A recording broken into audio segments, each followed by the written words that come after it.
al Evangelio según San Mateo, el capítulo 19. Mateo, por favor, capítulo 19. Yo voy a leer la misma historia que nuestro hermano Paco nos ha leído, pero él leía en el Evangelio de Marcos, ¿sí? Esta historia que yo les voy a leer la encontramos en 3 de los 4 evangelios que tenemos en nuestras Biblias. Está en Mateo, está en Marcos y está en Lucas. El único evangelista que omite la historia de este joven rico que se acerca al Señor, ¿verdad?, es Juan. Pero si juntamos todos los datos que nos da Mateo, que nos da Marcos y que también nos da Lucas, pues es muy interesante porque vamos a ver en esta tarde este encuentro en la vida de esta persona, de este joven, de este principal, como lo llama Lucas, ¿verdad? Vamos a ver que es el único hombre que viene a Cristo corriendo y se va caminando. Es el único hombre que viene con una expectativa y con una alegría, podríamos también decir, tremenda, y se va peor de lo que vino. Es la única persona, repito, de todo el ministerio de Jesús que se fue peor de lo que vino. Generalmente era al revés, ¿sí o no? El que venía enfermo, el que venía afligido, el que venía incluso hasta poseído, se iba mejor de lo que venía. En este caso no. En este caso se va peor de lo que vino. Y vamos a ver por qué. Estamos en Mateo capítulo 19 del versículo 16 en adelante. Presten atención a esta interesante historia. Entonces vino uno y le dijo: Maestro bueno, ¿qué bien haré para tener la vida eterna? Él le dijo: ¿por qué me llamas bueno? Ninguno hay bueno sino uno, Dios. Mas si quieres entrar en la vida, guarda los mandamientos. Y él le dijo, mira qué interesante la pregunta que le dice, ¿cuáles? Porque hay un montón. ¿Cuáles?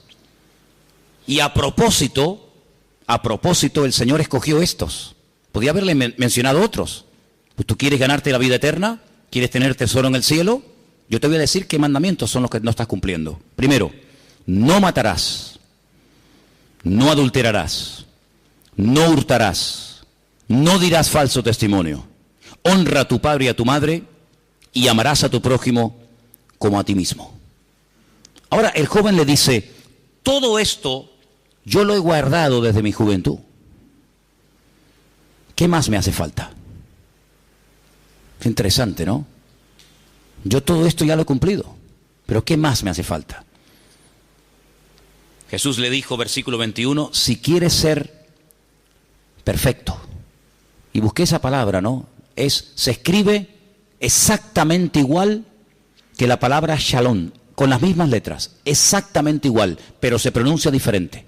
Shalem. Shalem es completo, shalom es paz. Luego, para estar en paz uno tiene que estar completo, ¿verdad? Y cuando uno está completo en Cristo, uno tiene paz. Y a ti te falta estar completo. Algo te falta.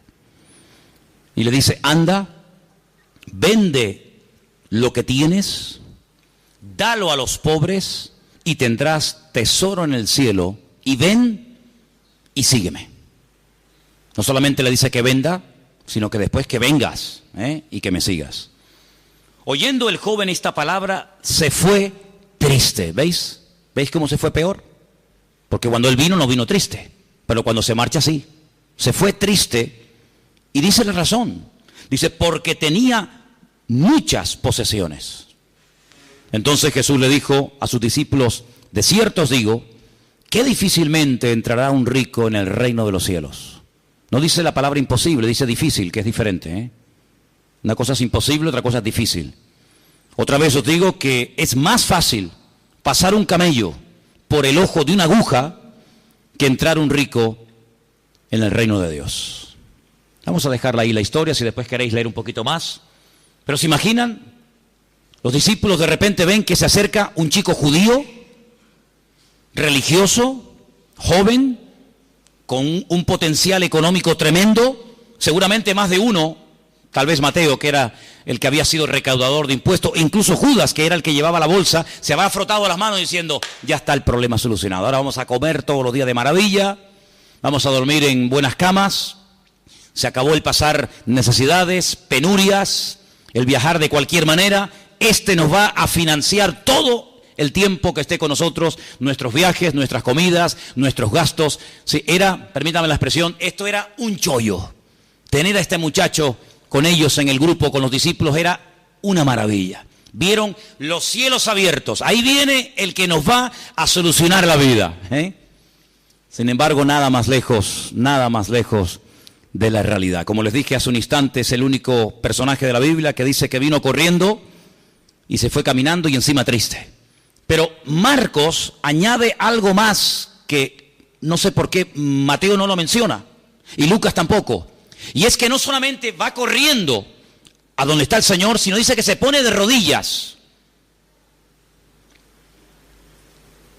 Y a mí me llama mucho la atención, porque el judío no se postraba ante nadie, pero aquí hay un reconocimiento de autoridad.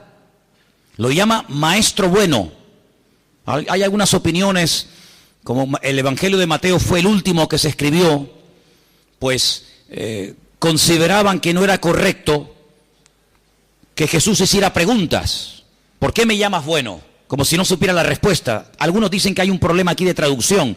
No es realmente que le dijo maestro bueno, sino que más bien lo que le dijo es, maestro, háblame del bien. Algo así más o menos, pero no vamos a entrar en esa polémica ahora, ¿no?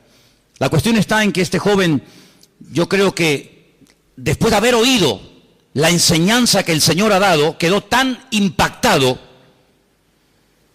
que fue corriendo al Señor y se postra delante de Él, pero no calculó el precio. ¿De qué estaba hablando el Señor para que este joven fuera tan impactado? Bueno, si vamos al capítulo 19, pone arriba, Jesús enseña sobre el divorcio. Y después dice, y Jesús bendice a los niños, ¿sí? Y a continuación viene la historia del joven rico. En la época de Jesús, los fariseos estaban divididos en dos grandes grupos, según la escuela a la que pertenecían. A la escuela de Gilel, que fue el abuelo de Gamaliel, el que le dio clases al apóstol Pablo, o la escuela de Shammai. Dicen que Shammai era un hombre muy estricto, muy severo, no pasaba ni una. Gilel era como más tolerante, más flexible. En aquellos tiempos, en los tiempos del Señor Jesucristo, incluso hasta el día de hoy, todavía se discute en círculos religiosos acerca del tema del divorcio, si se puede, si no se puede, en qué condiciones una mujer o un hombre se puede divorciar, qué requisitos tiene que tener. Sí, hay toda una polémica con eso. Y en los tiempos de Jesús ni te cuento. De hecho, muchos hombres cuando iban a la guerra, pues dejaban por escrito la carta de divorcio por si acaso morían para que su mujer se pudiera casar, porque si no aparecía el cadáver o si no había como mínimo 2 testigos que atestiguaran de que el marido había muerto en combate, en la guerra, pues la mujer nunca más podía volver a casarse. Shammai decía que, este famoso rabino previo a la época de Jesús, decía que bajo ningún concepto un judío puede divorciarse de su mujer, salvo por una causa muy fuerte como podría ser un adulterio. Sin embargo, la escuela de Gilel, y que fue la que lamentablemente se aceptó y se interiorizó en la mentalidad de los tiempos de Jesús, decía que si tu mujer te hace una comida y no te gusta, eso es causa de divorcio. Decía que si tu mujer se soltaba el pelo, iba con el pelo suelto por la calle, eso era causa de divorcio. Si sorprendías a tu mujer hablando con un hombre en la calle o en cualquier parte que no fuera su marido, eso era causa de divorcio. O sea, había millones de causas por las cuales Gilel permitía a los hombres divorciarse de sus esposas. Tremendo, ¿no? Cuando una mujer, por ejemplo, tenía un problema mental, decía la escuela de Gilel, está prohibido que el hombre se divorcie de la mujer, porque ¿quién va a cuidar de una mujer mentalmente perturbada? Sin embargo, si el hombre se volvía loco, quedaba perturbado de la mente, pues no podía dar carta de divorcio porque como estaba loco no podía firmar ningún tipo de documento y si lo firmaba no tenía ninguna credibilidad, por lo tanto no había posibilidad de que una mujer se pudiera divorciar o separar de un hombre que estaba mentalmente enfermo y rehacer su vida. Si había, hermano, no te puedes imaginar la cantidad de leyes y de trabas y de polémicas y de discusiones con el tema del divorcio. Claro, cuando ven que viene el Señor, los fariseos que están todo el día buscando respuestas, pues van y le interrogan al Señor. Bueno, ¿tú qué opinas acerca del divorcio? La respuesta que dio el Señor fue alucinante. No voy a hablar sobre el tema, pero si la queréis leer al principio del capítulo 19, esto le impactó tanto al joven rico, a este chico religioso, que quedó prendido. Por fin viene un rabino, en este caso Jesús de Nazaret, y nos aclara por fin la polémica, si se puede, si no se puede, si tenía Shammai la razón, si la tenía Gilel. Y claro, él queda tan entusiasmado, tan prendido con aquella enseñanza tan profunda y al mismo tiempo tan simple, que él va al Señor y comienza a hacerle preguntas. Y fíjate tú qué pregunta le hace. ¿Yo qué tengo que hacer para salvarme? Ahora, si me hacen el favor, Armandito, tenemos allí una copia de cuando hicimos aquel programa, ¿os acordáis de las tablas de los 10 mandamientos con el arca? ¿Os acordáis de aquello? Bueno, hay algunas opiniones en cuanto al tema este de los 10 mandamientos y voy a exponer solamente dos. Algunos dicen que las tablas de los 10 mandamientos estaban escritas por ambas caras, ¿vale? Por delante y por detrás, como una moneda. Esa es una opinión. Algunos incluso dicen que no eran dos tablas, sino era una tabla escrita por ambos lados. Hay otra opinión que dice que no era una, eran dos tablas. ¿Las tablas de los 10 mandamientos me las puedes traer? Es que estaba orando Armandito y no me oyó. ¿No lo dije? No lo dije. Perdón. Pues lo digo ahora. Gracias. Son de pan. ¿Pensáis de qué son? ¿De piedra? No, son de pan. Esto es pan. Gracias, hermano. Esto es pan. Y el que las hizo, la verdad, que el Señor lo bendiga porque es un trabajo excelente. En cada una de las tablas de los 10 mandamientos hay 5 mandamientos. 5 en una y 5 en otra. Total 10. Algunos opinaban que estaban escritos 5 por una cara y 5 por la de atrás, pero no, realmente eran 2 tablas. En una tabla estaban los primeros 5 mandamientos, los podéis leer en Éxodo capítulo 20, por ejemplo. Estaban los mandamientos que tenían que ver con la relación del hombre con Dios. Y en la otra tabla, en la segunda tabla, estaban los mandamientos que tenían que ver con la relación del hombre con los hombres. Es decir, una era la relación vertical, mi relación con Dios, mi vida personal con Dios, y en otra estaba mi relación con los seres humanos. Si os dais cuenta, ponemos por ahí, por favor. Bueno, si os dais cuenta, cuando el joven le dice al Señor, ¿cuáles son los que tengo que cumplir? Yo les pregunto a ustedes, ¿Jesús se sabría de memoria los 10 mandamientos? ¿O en ese momento se quedó con la mente en blanco y le dijo esos porque no se acordaba de los otros? Aquí no hay casualidades, ¿eh? El Señor sabía perfectamente lo que tenía que decirle y lo que no tenía que decirle. Fijaros cuando el joven en el versículo 18 dice, ¿cuáles? Tienes que cumplir los mandamientos. Y él responde o pregunta, ¿cuáles? El Señor dice, no matarás, no cometerás adulterio, no hurtarás, no dirás falso testimonio, honra a tu padre y a tu madre. Y ahora menciona un mandamiento que no estaba en los 10, pero que era, por así decirlo, el resumen de todos ellos, que estaba en el Shema, y es el amarás a tu prójimo como a ti mismo. He conocido creyentes que no les cuesta nada cumplir con los primeros 5. Pero la lucha no está fundamentalmente con los primeros 5, sino con los siguientes 5. Porque hay creyentes que se han montado su vida, se han organizado de tal manera su relación con Dios, que su vida consiste fundamentalmente en no hacer ciertas y determinadas cosas. No hacen ciertas y determinadas cosas.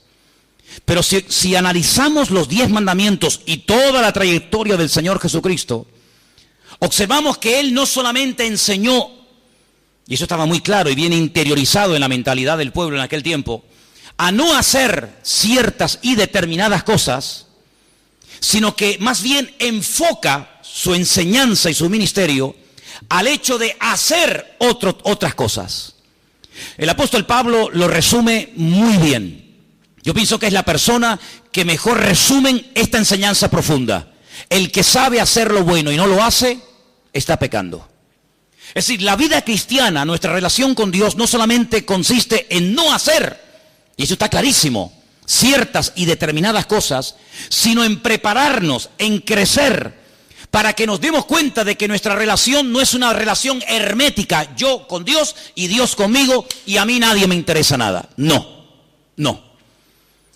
Ya en los 10 mandamientos y a lo largo de toda la Escritura vemos que el hombre tiene obligaciones y compromisos con el Creador, con el Señor, con el Eterno. Por supuesto que sí.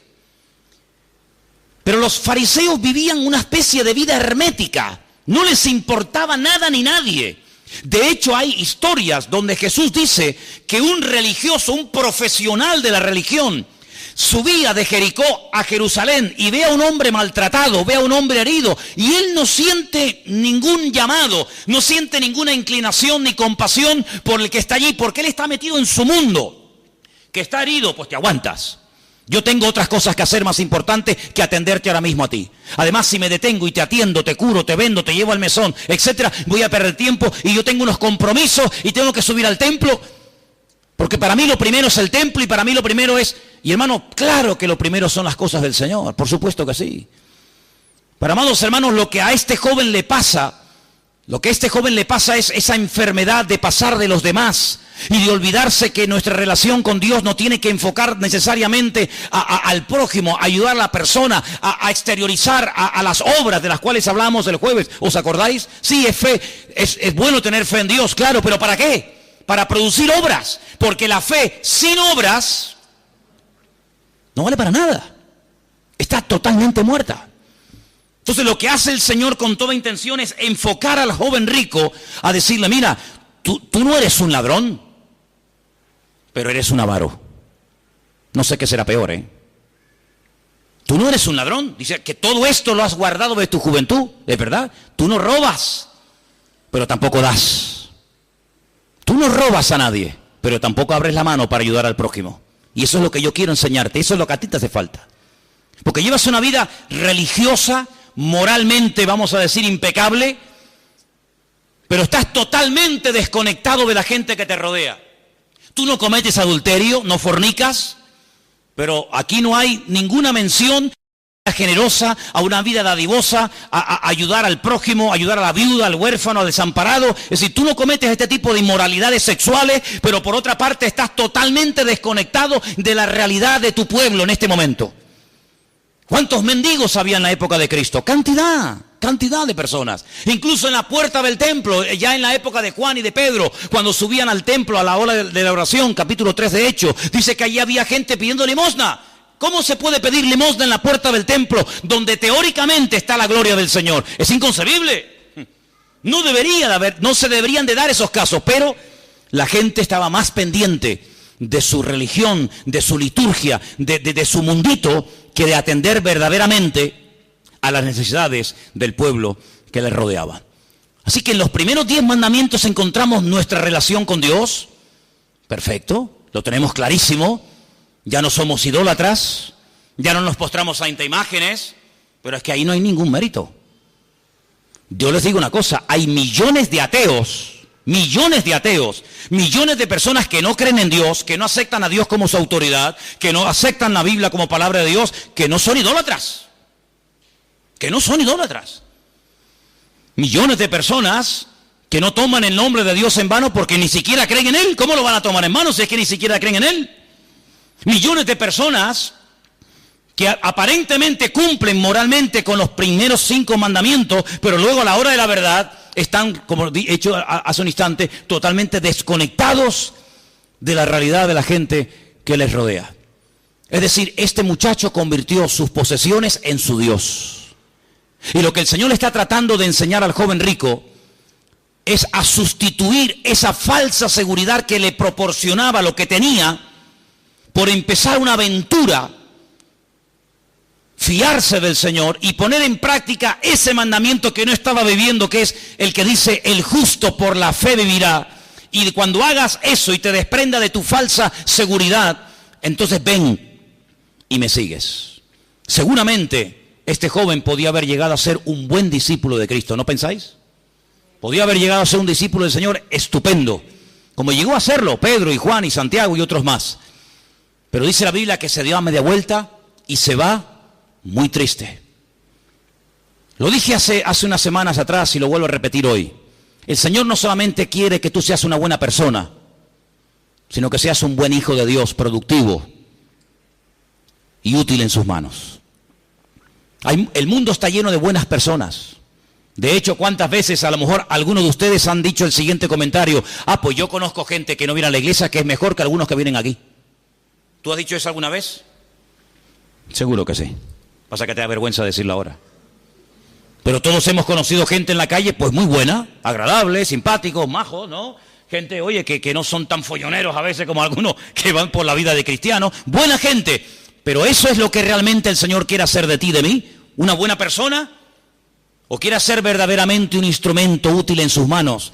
Que con tus defectos y con tus debilidades, pero que verdaderamente seas una persona obediente, una persona que se deja usar por el Señor y una persona que cuando el Señor le dice algo lo cumple sin poner en tela de juicio la orden que el Señor nos ha dado. Eso es lo que le pasaba al joven rico.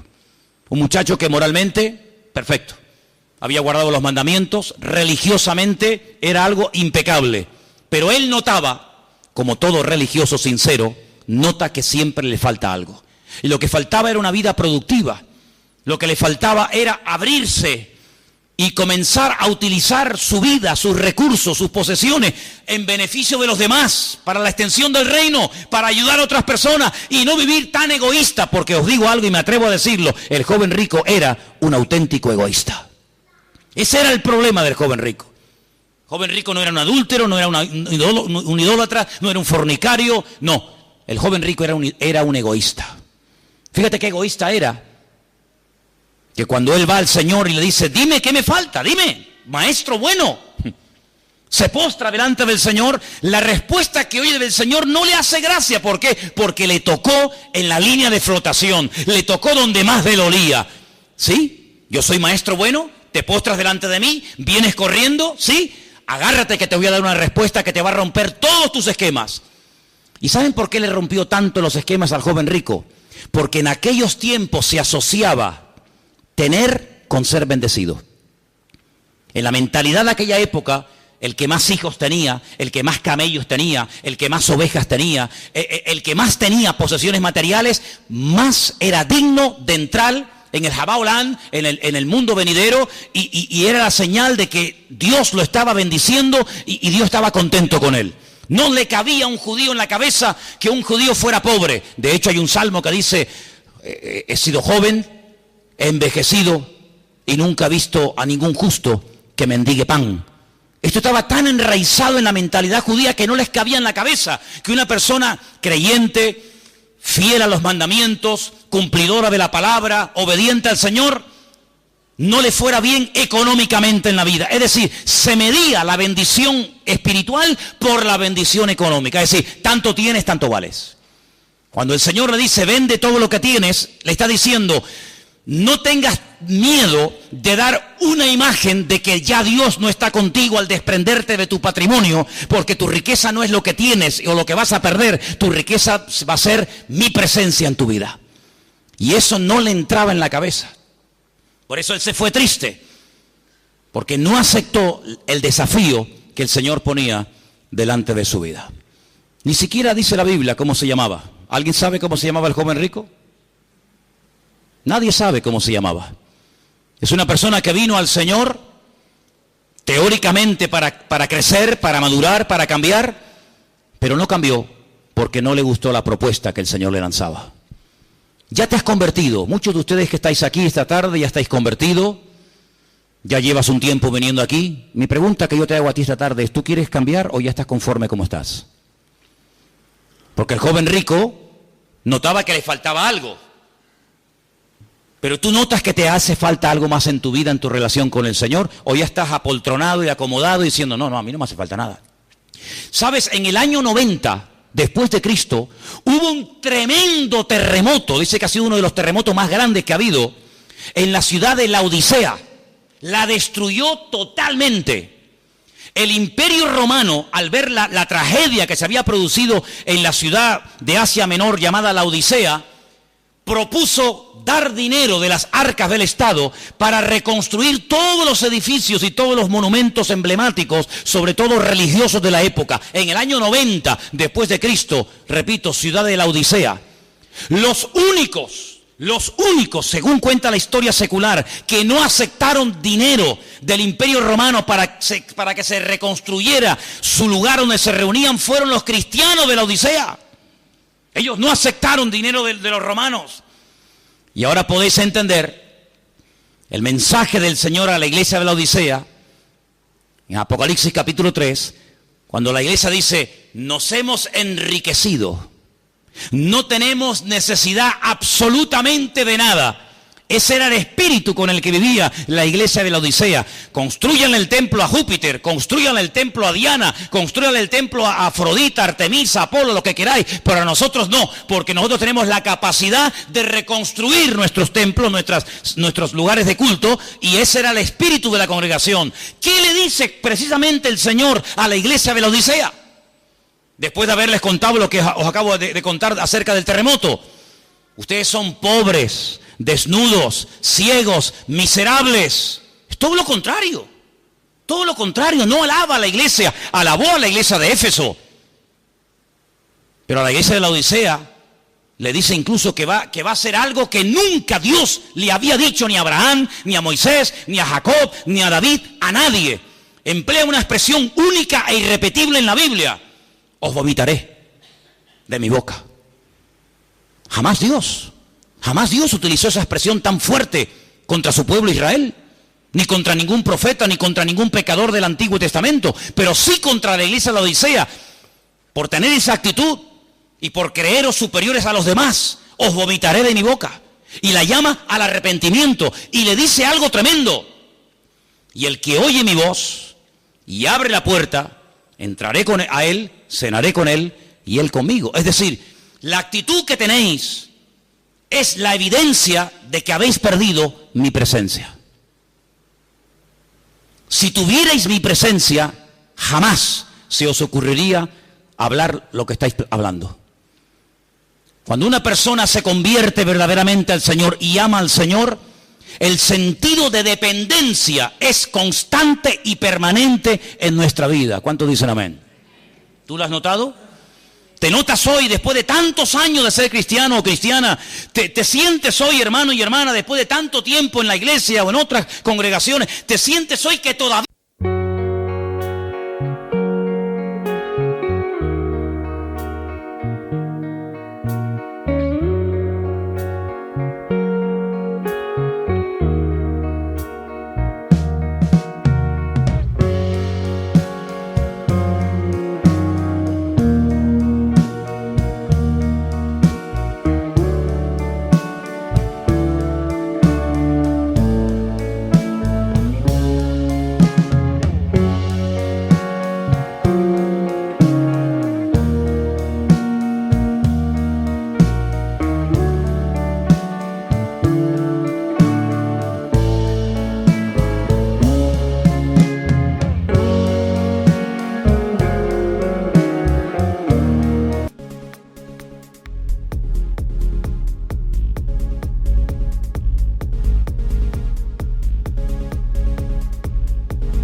¿Todavía necesitas del Señor?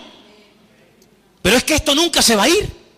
Es que esta sensación de decir, pero bueno, es que yo necesito todavía orar, y todavía necesito más paciencia, y todavía necesito sabiduría, y necesito.